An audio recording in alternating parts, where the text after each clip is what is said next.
Honey, do you have cash, or are you planning to pay with a card? Chastity's voice sliced through the air like a razor. 12 pairs of eyes locked onto me. 12 people who had just gorged themselves on lobster, imported salmon, and wines that cost more than my entire monthly Social Security check. 12 mouths now waiting for my answer, their smiles frozen and insincere. I smiled back at them. I opened my purse slowly, deliberately. Then I said something no one at that table expected to hear. But let me tell you how I arrived at that moment. Sitting in a downtown Atlanta restaurant where the bill for a single table was approaching $8,000. Welcome to my channel. I share new life stories here every day, and I'd truly appreciate it if you'd hit subscribe and give my video a like. Now, let's dive into the story. I'm sure you'll find it compelling right up to the very end. It all started 3 days before that fateful dinner. Darius, my son, appeared at the door of the converted storage room where I now lived. Yes, a storage room, because I no longer lived in my house. Well, technically it was still my house, but that's another part of the story I'll explain in a moment. Darius knocked twice. "Mama, you in there?" His voice sounded cheerful, almost unnaturally so. I opened the door, and there he stood with that smile I'd known since he was a baby. But now that smile carried something else with it, something I'd learned to recognize over the past 8 months. Need. "Mama, I've got some wonderful news." He walked in without waiting for an invitation, his eyes scanning the 10 by 10-foot room where I now spent my days. A twin bed, a single chair, a coat rack with 4 dresses hanging from it, a window overlooking the alley. "We're having a family dinner. Something intimate and special to celebrate Chastity's mom's birthday." "Loretta's birthday," he said. Loretta Whitaker. My daughter-in-law's mother. A woman I'd seen exactly 3 times in 2 years. "It's just a regular dinner, Mama. Nothing extravagant. But it would mean a lot to Chastity if you were there." Something tightened in my chest. Family dinner. It had been so long since I'd heard those words directed at me with genuine affection. "When is it?" I asked, even though I already knew I would say yes. I always said yes when Darius asked me for anything. That's how it had been my entire life. This Saturday at 8 o'clock.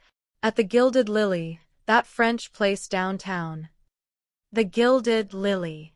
I'd walked past that restaurant once. The red velvet curtains. The chandeliers sparkling through the glass. People entering wearing coats that cost more than a used car. "Are you sure, son?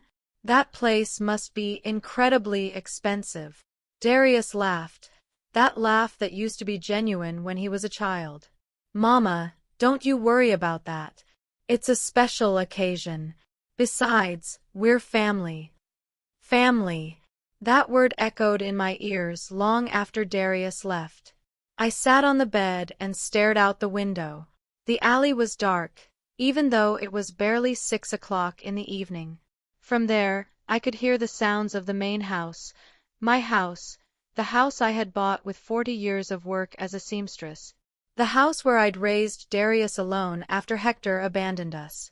The house that had 3 spacious bedrooms, a yard with old pecan trees, a kitchen with tiles I had personally chosen one by one. The house that was no longer mine. 8 months had passed since that afternoon when Chastity and Darius arrived with papers. "Mama, we need to talk about something important." They sat across from me at the dining room table. My dining room. Chastity pulled documents from her elegant designer handbag. "Look, Mother Evelyn, Darius and I have been researching the new tax laws. If anything were to happen to you, Darius would lose this house. The government would take almost everything in estate taxes." Darius nodded, taking my hand in his. "Mama, the solution is simple. If you transfer the house into my name now, we can avoid all those problems. It's just paperwork. You'll keep living here exactly like always. Nothing changes. We're just protecting your legacy." I was 65 years old, but I wasn't foolish. And if I put it in your name, it really doesn't change anything for me?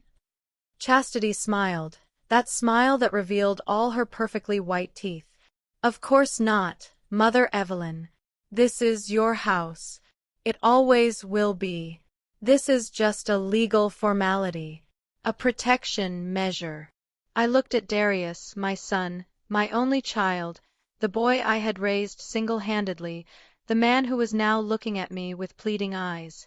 All right, if you say it's for the best. I signed. I signed because I trusted him. I signed because he was my son. I signed because I believed blood meant something. 2 weeks after I signed, Chastity knocked on my bedroom door. Mother Evelyn, I need to talk to you. She walked in and sat on my bed without asking permission. Look, I have exciting news. Darius and I are going to remodel the house. We're going to make it beautiful. But there's going to be considerable noise and dust during the work. We don't want it to affect your health. I nodded, confused about where this was going. So we thought you could stay in the converted storage room for a few months, just while we finish the renovations. It has everything you need, a bed, a small bathroom. You'll be very comfortable there. The converted storage room. That 10 by 10 foot space I had used to store boxes and tools. For how long? I asked.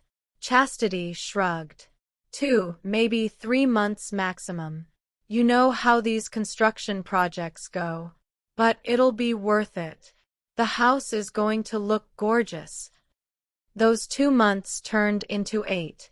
The remodeling was never finished. There was always something more to do. There was always a reason why I couldn't return to my room. And little by little, without me realizing exactly when it happened, I stopped being the owner of the house and became the tenant of a tiny room out back. Saturday arrived, and I dressed in my best clothes. A wine-colored dress I had sewn myself years ago. Black shoes I'd polished until they gleamed. I styled my gray hair in a simple bun. I looked at myself in the small, cracked mirror hanging over the sink. A 65-year-old woman stared back at me, wrinkles around her eyes, hands calloused from decades of sewing. But there was still dignity in that face. Still strength. Darius picked me up at 7:30. We drove in silence through the illuminated streets. Mama, I just want you to know tonight is important to Chastity. Her family is going to be there. Please, just be yourself. Be yourself, as if I were some kind of problem that needed to be controlled. We arrived at the Gilded Lily, and my stomach clenched. The place was even more elegant than I remembered. A doorman in a maroon uniform opened the car door for me. Inside, everything was golden light and immaculate white tablecloths. Darius led me to a long table in the back of the main dining room, a table where 11 people were already seated. Chastity stood up when she saw us. She was wearing an ivory dress that probably cost more than 3 months of my old house payment. Mother Evelyn, so glad you could make it. She hugged me, but it was one of those empty embraces, without warmth, without real meaning. Come sit here. Chastity pointed to a chair at the corner of the table. The chair farthest from the head. The chair where you place guests who don't really matter. I sat down slowly and looked around the table, counting mentally. 12 people in total. Loretta sat at the head of the table in a champagne-colored dress and a pearl necklace that glittered under the lights. Next to her were Chastity's 2 sisters, whom I'd never met before. Then 3 cousins, an uncle, 2 young nephews who wouldn't stop staring at their phones, Darius and Chastity, and me. The only one who didn't truly belong at this gathering. Well, now that we're all here, let's order. Chastity snapped her fingers, and a waiter in an impeccable black jacket appeared instantly. Bring the wine list first, and the full menu. The waiter nodded and disappeared like a ghost. I watched everything with wide eyes. The crystal glasses. The silver cutlery. The cloth napkins folded into the shape of swans. Everything sparkled. Everything cost money. Everything was excessive for what was supposed to be a simple family dinner. The wines arrived first, bottles with French labels I couldn't read.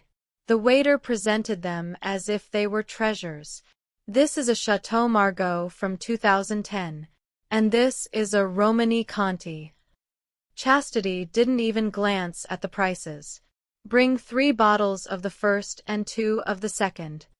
I swallowed hard. I'd seen wines like those in magazines. I knew a single bottle could cost hundreds of dollars, maybe thousands. Then the menus arrived, thick pages of creamy paper with gold lettering. I opened mine, and my hands trembled slightly. Foie gras, lobster, filet mignon. Every dish had a price that made my monthly pension seem like a cruel joke. Evelyn, do you know what you'll be ordering? Loretta's voice pulled me from my thoughts. It was the first time she'd spoken directly to me all evening. I'm still looking. Loretta smiled, a kind smile, different from her daughter's. Try the lobster. They say it's prepared divinely here. One by one, everyone ordered. Chastity requested the most expensive steak. Her sisters ordered lamb with black truffle. The cousins ordered seafood platters. The nephews wanted pasta with caviar. Darius ordered a cut of meat that cost $200. When it was my turn, my voice sounded small. Just a Caesar salad, please. Chastity laughed, that laugh that sounded like shattering glass. Oh, Mother Evelyn, don't be modest. We're celebrating. Order something substantial. Everyone was looking at me, waiting. All right, the salmon, then. The waiter wrote it down and disappeared once more. The food began to arrive. Plate after plate, course after course. I watched in amazement as the table filled with food that looked like art. Towers of seafood, meats that were perfectly rare in the center, sauces that formed intricate designs on the plates. And the wine flowed. Bottles emptied and new ones appeared. Chastity laughed loudly. Her sisters discussed their latest European vacations. The cousins debated luxury cars. I ate my salmon in silence, trying to become invisible.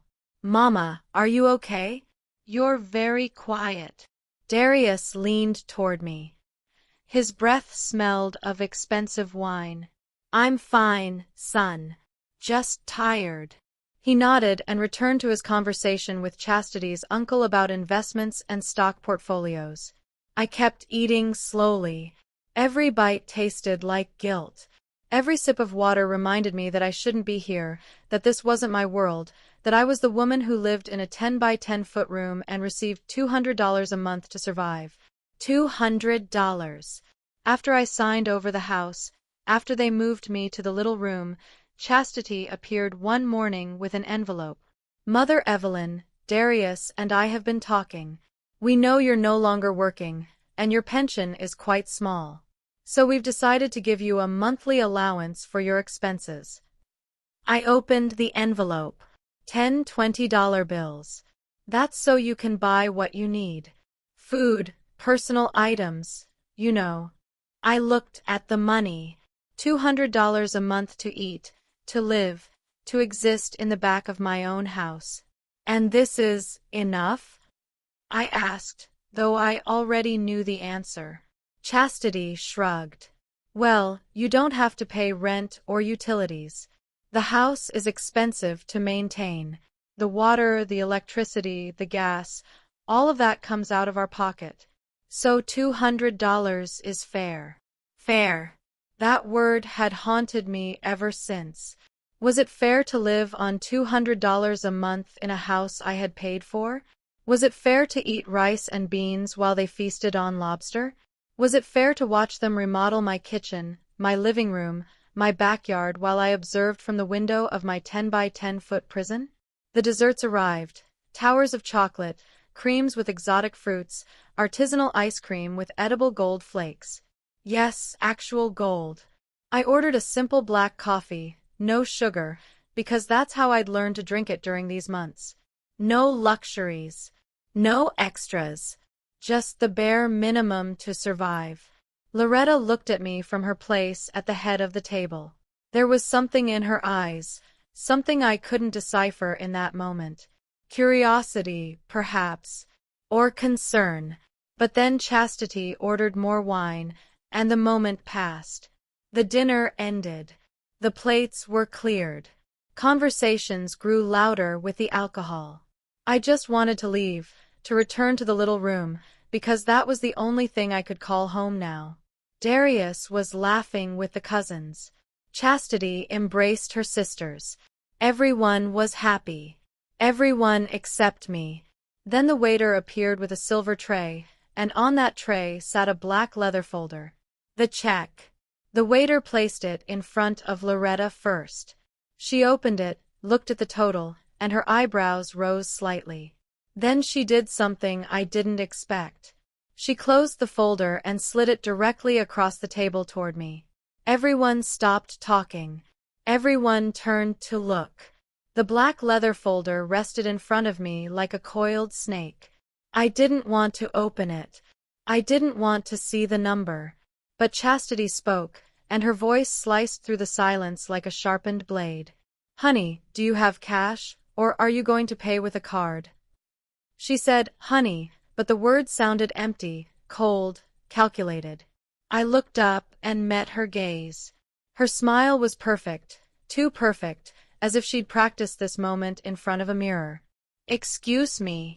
My voice came out weaker than I wanted. Chastity chuckled softly. "The check. Mother Evelyn. How are you going to pay? Cash or card?"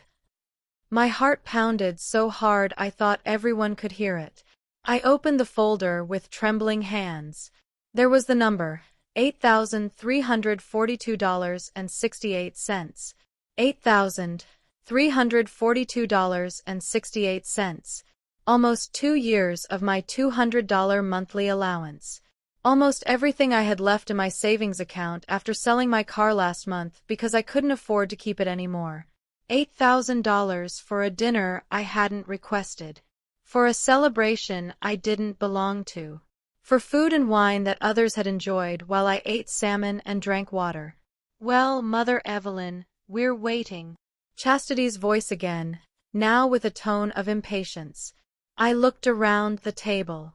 Everyone was watching me. Chastity's sisters wore mocking smiles. The cousins looked on with curiosity. The nephews had put away their phones to watch the spectacle. Darius was staring at his plate. He wouldn't look at me. My son couldn't meet my eyes. And then I knew. I knew this had been planned. I had been invited not as family, but as the fool who would pay the bill. I smiled. I don't know where that smile came from. Maybe from 40 years of silently enduring humiliations. Maybe from 8 months of living in a tiny room without complaining. Maybe from 65 years of being too kind, too understanding, too good. I opened my purse slowly. Everyone leaned forward, expecting to see wads of bills or a credit card. But I pulled out something different. Something no one expected. I took out my old driver's license, the one that still had the address of my house. My house, the one that was now legally Darius's. I placed it on the black leather folder, next to the number that read $8,342.68. "I don't have money," I said. The words came out slowly, clearly, so that every person at that table would hear them. "I don't have cash. I don't have a credit card with that limit. In fact, I have exactly $10 in my bank account." I paused. "And do you know why I only have $10? The silence fell over the table like a suffocating blanket. Chastity stopped smiling. Darius kept staring at his plate as if it were the most fascinating thing in the world. Loretta watched me with narrowed eyes. I continued. "I have $10 because 8 months ago, I gave my house to my son. A house I bought with 40 years of work. A house with 3 bedrooms and a backyard with pecan trees. A house valued at over $300,000. I gave it to him because I was told it was for protection, for taxes, for my own good. I raised my voice slightly, not yelling, but every word carried the weight of months of accumulated silence. And after giving them my house, after signing the papers they placed in front of me, they moved me to a converted storage room. 10 feet by 10 feet. 1 bed. 1 chair. A window overlooking the alley. They told me it was temporary, just while they remodeled. That was 8 months ago. I paused again. No one was breathing. And do you know how much they give me each month to live on? Silence. $200. Chastity's sisters exchanged glances. The cousins stopped smiling. The nephews tucked their phones away. Loretta straightened in her chair, her expression shifting from confusion to something darker, understanding, perhaps, or contained fury. $200 a month, I repeated, for food, for hygiene products, to exist. While you, I gestured at the empty plates, the empty wine bottles, the half-eaten desserts, while you spend $8,000 on a single dinner. Chastity found her voice first. Mother Evelyn, you're exaggerating. We give you a place to live. You don't pay rent. You don't pay utilities. Her voice sounded nervous now. Defensive. A place to live? I laughed, but it wasn't a cheerful laugh. It was bitter, and it burned my throat. You call that tiny room a place to live? The space where I stored brooms and boxes? Where the sun never shines? Where the bathroom is so small I can barely turn around? Mama, please. Darius finally spoke. He finally looked at me. His eyes were red, whether from wine or shame, I couldn't tell. Don't do this here. We can talk at home. At home. I felt a strange calm wash over me. How ironic. At home, Darius. In my house, which is no longer mine. In the little room where you locked me away like a piece of old furniture that was in the way. My voice cracked slightly, but I didn't cry. I wasn't going to give them that satisfaction. Loretta stood up. Her chair scraped against the wooden floor with a loud sound that made everyone jump. Chastity. Her voice was low, dangerous. Is this true? Chastity opened her mouth, closed it, opened it again. Mama, she's exaggerating. We take care of her. We give her money. We feed her. Loretta took a step toward her daughter. I asked you if it is true. Do you have her living in a converted storage room? Do you give her only $200 a month? After she gave you her house. It was an old house, Mama. It needed work. And she's older now. She couldn't maintain a house like that. Chastity tried to justify herself, but her words sounded hollow. Older. Loretta laughed, but there was no humor in it. Evelyn is 65. I am 68. Am I too old to live in my own house as well? Silence again. But this was different. This was the silence before a storm. Chastity, I asked you a question. Loretta wasn't yelling. She didn't need to. Her voice had that authority only mothers possess. You took her house.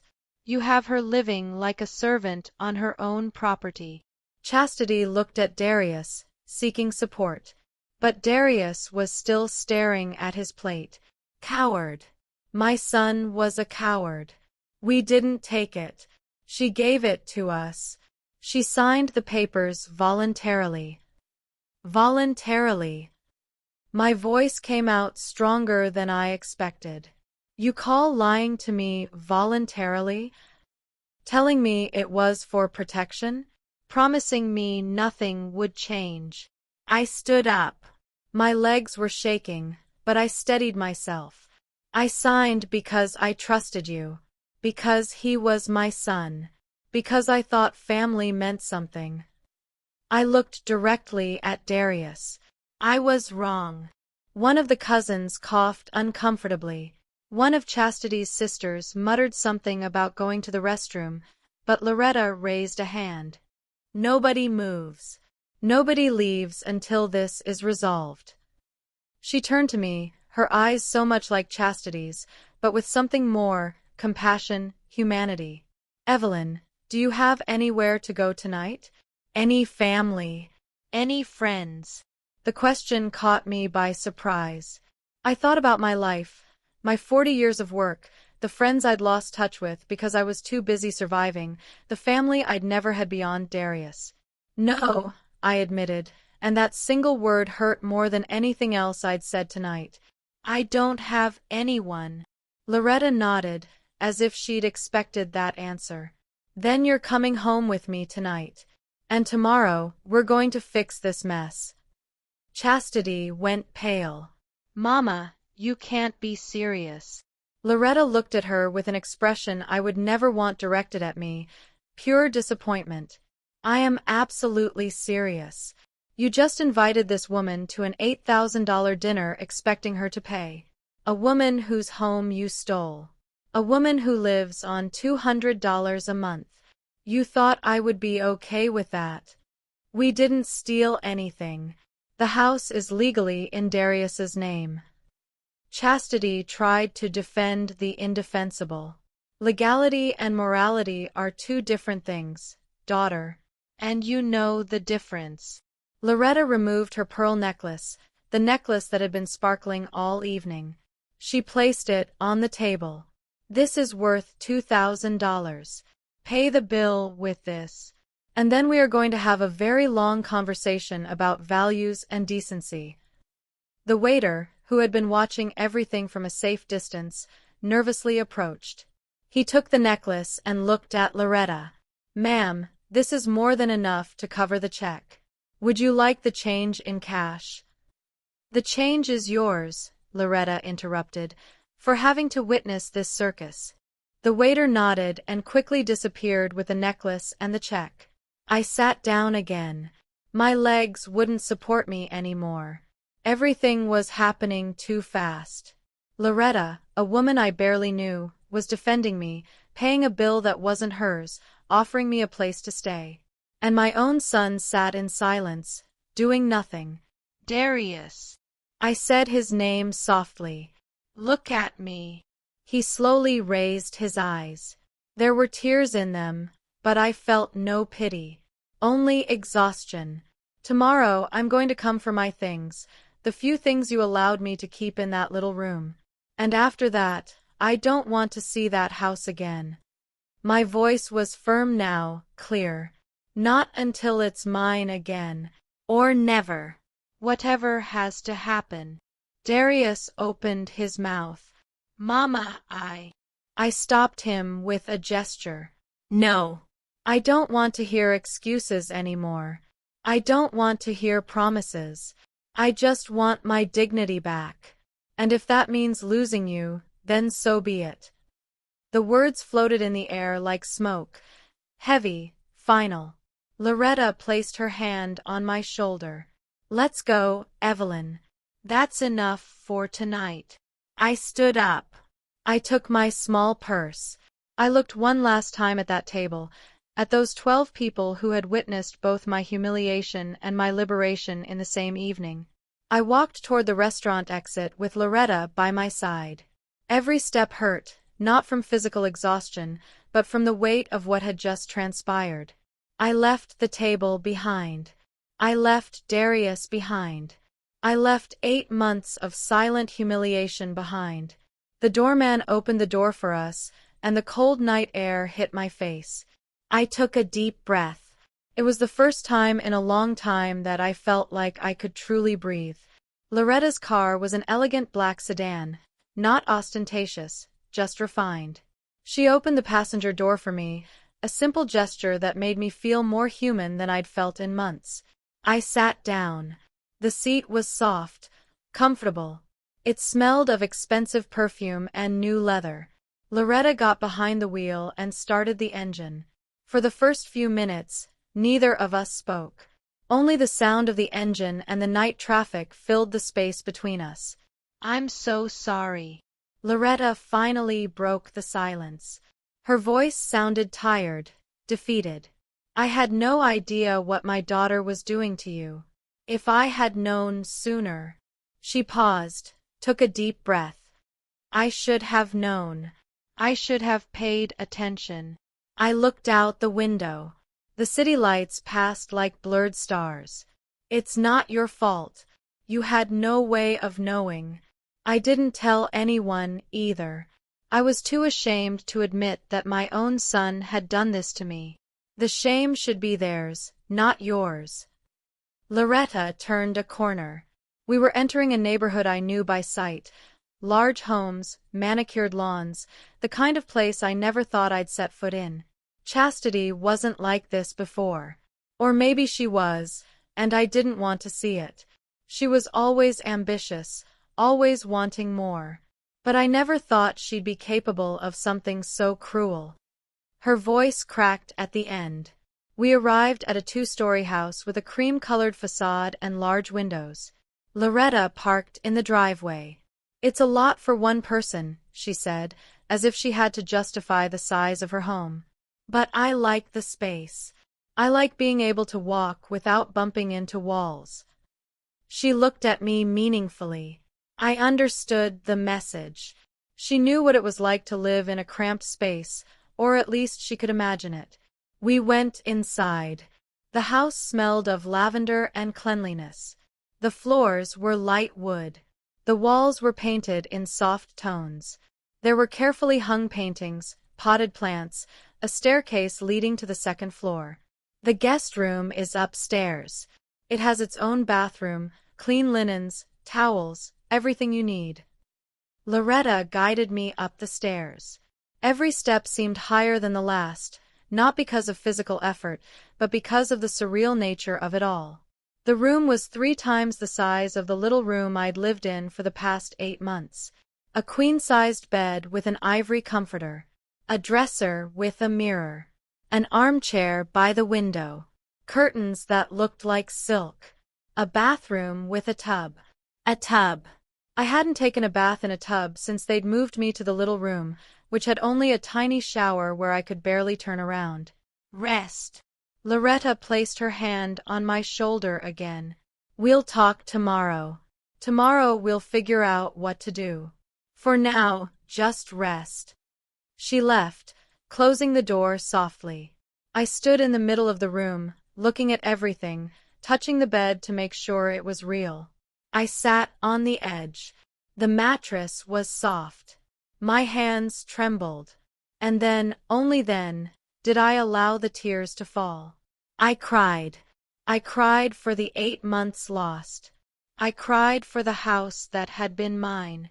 I cried for the son I had raised, who had betrayed me. I cried until there was nothing left inside. I woke with sunlight streaming through the window. For a moment, I didn't know where I was.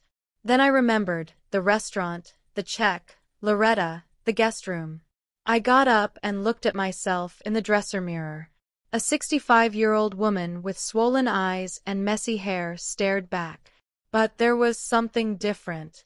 Something in her eyes, a spark that had been extinguished for months. Determination. I went downstairs, following the smell of coffee. Loretta was in the kitchen, sitting at a wooden table with a cup in her hands. "Morning. Sleep well." I nodded, though it was a lie. I'd slept little, but I'd slept without the constant noise of the house in the background, without hearing Chastity and Darius walking through what had been my living room, without feeling like an intruder in my own life. "There's coffee, toast, fruit. Help yourself." I poured myself coffee in a white ceramic cup. Black, no sugar. Loretta watched me carefully.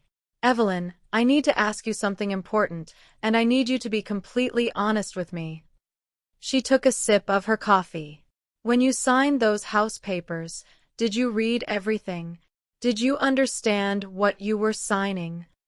I thought back to that day, To the papers Chastity had placed before me, to the words I didn't fully comprehend, to the haste with which they'd made me sign. I didn't read everything, I admitted. Chastity explained that it was for protection, to avoid taxes.